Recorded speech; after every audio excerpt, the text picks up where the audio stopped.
Our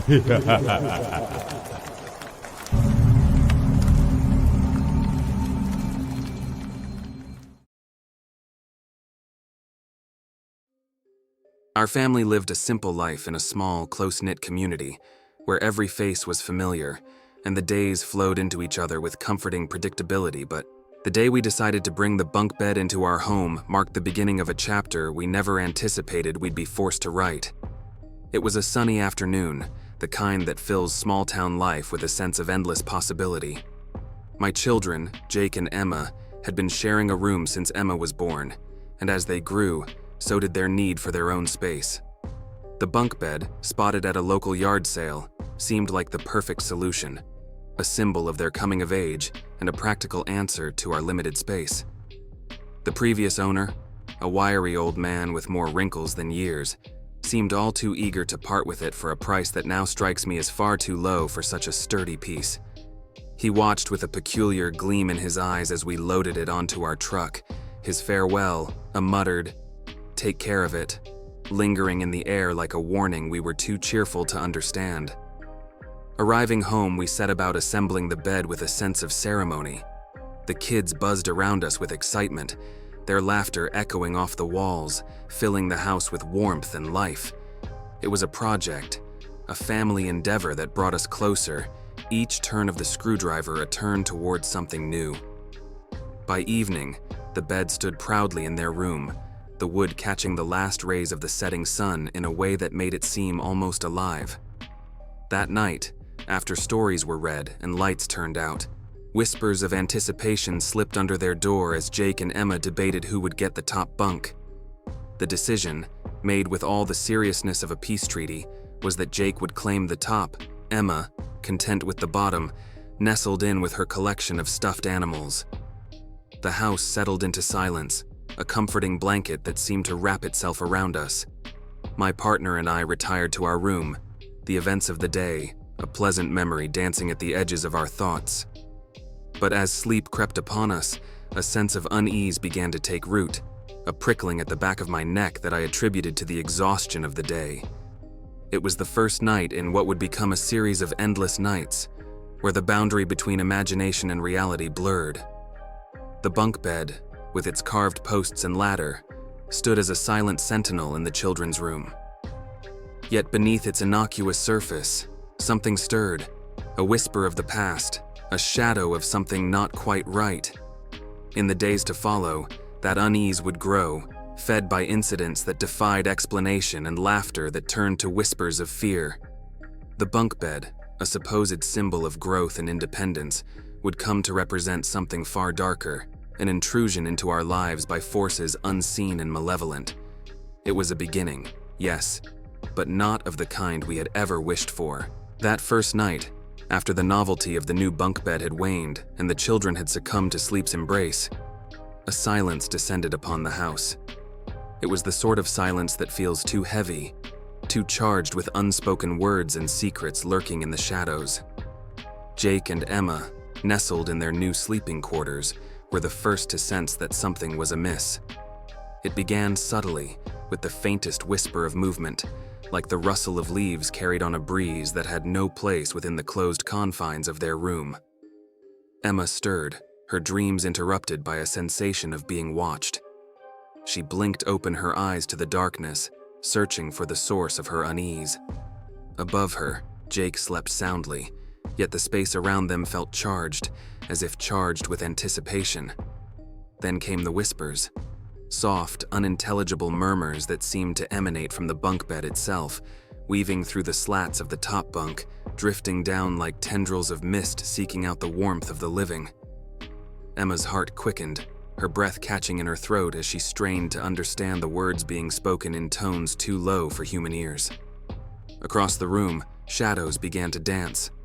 Not the benign play of moonlight through the window, but a darker ballet performed by shapes that had no source, moving with purpose and intelligence. The air grew colder, a creeping chill that seeped into Emma's bones, leaving her paralyzed with fear. Jake, meanwhile, remained oblivious to the unfolding nightmare just a few feet below him.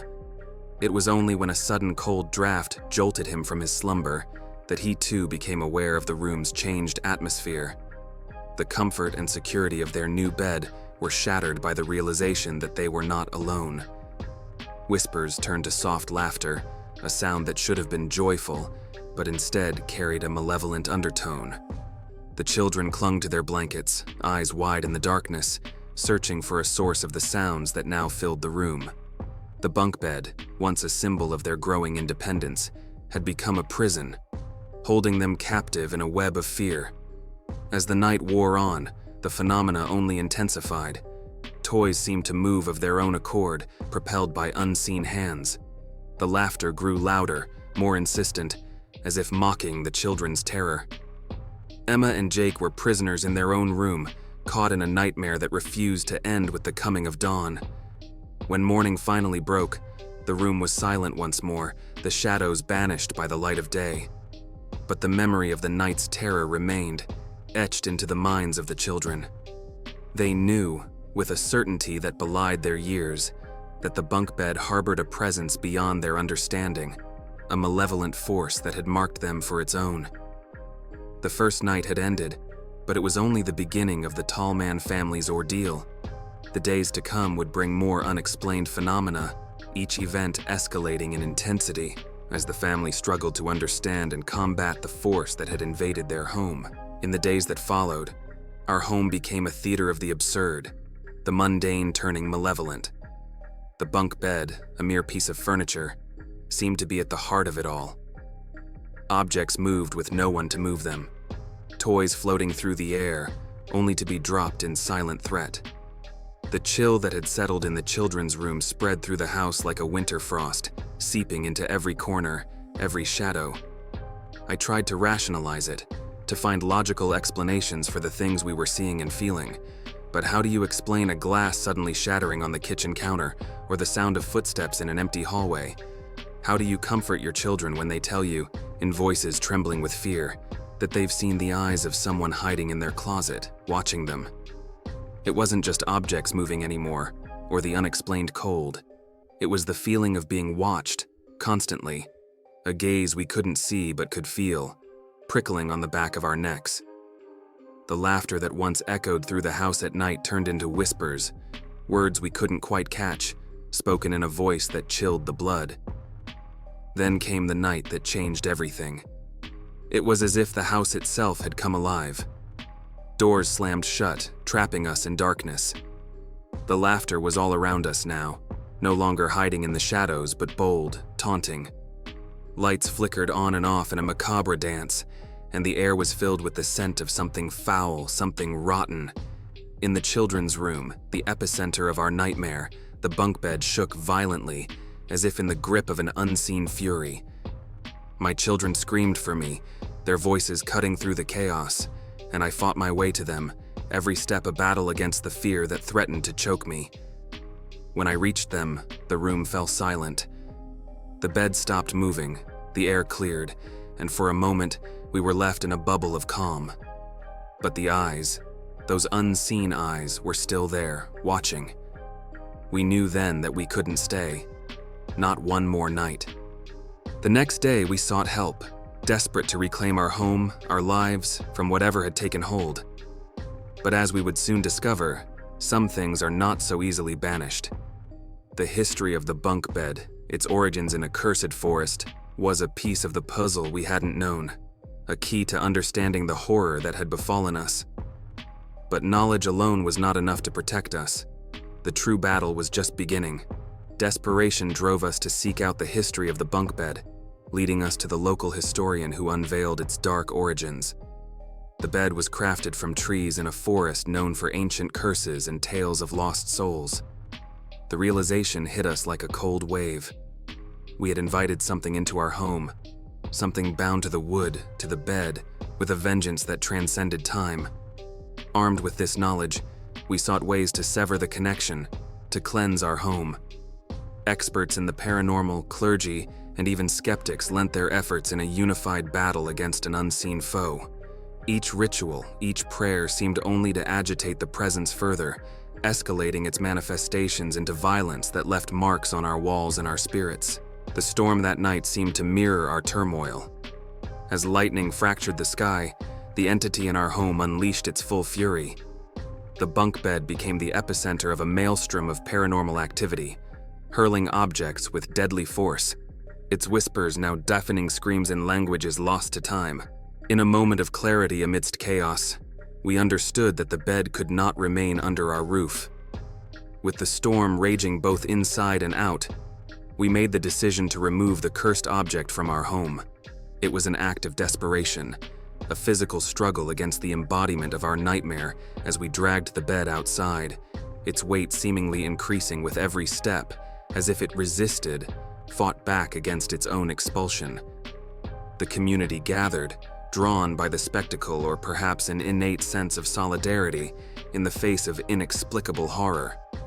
Together, we watched as the bed, now outside and drenched by the storm, was set ablaze.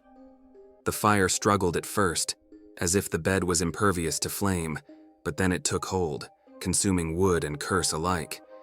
The screams that night were not just from the wind, they were a chorus of rage and pain from the entity bound to the bed, a sound that would haunt us forever. But as the bed turned to ash, a palpable sense of relief washed over us, the storm abating as if in concession. In the days that followed, our home returned to a semblance of normalcy.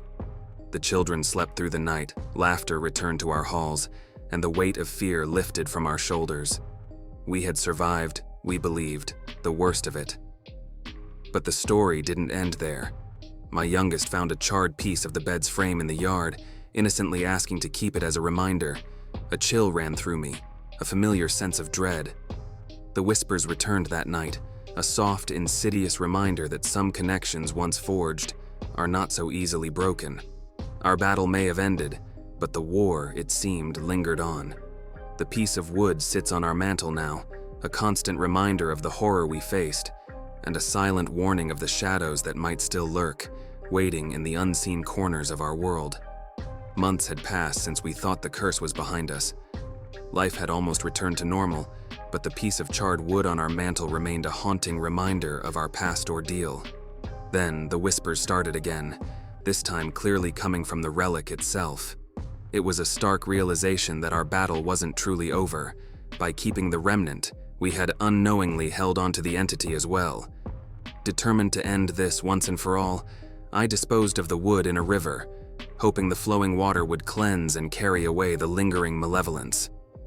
As it disappeared downstream, a profound sense of peace washed over me.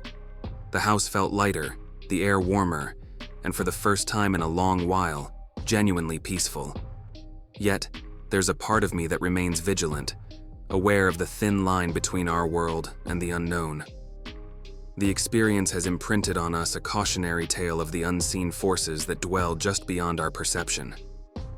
We live our lives now in a state of wary peace, hoping the shadows of the past remain just that, shadows.